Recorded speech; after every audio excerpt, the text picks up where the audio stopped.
გიორგი ბრწყინვალესთან შესაძლებელი არ არის, ეს თქვენ მახინჯ გონებაშია უკან წარსულში ჩარჩენილი აზროვნება, თორე დღევანდელი პრობლემები ცოცხალ თაობებში ვინც არის აქტიური ადამიანები იმან უნდა მოაგვაროს.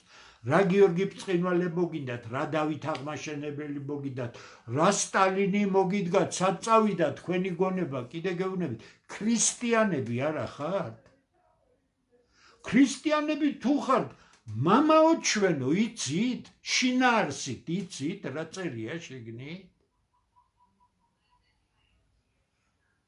რა გვაცილეო, რას თხოვს კაცი? მე ჩემს საქმეს გავაკეთებ, ამნაირი მახინჯი და საცოდავი ადამიანები რამდენიც არ უნდა იყოს, ყველას დაუპირისპირდები, ყველას ვთავაზობ, ვაძლევ ჩემ ტელეფონს, ან მოდი ბიჭო, ან მე მოვალ ბიჭო,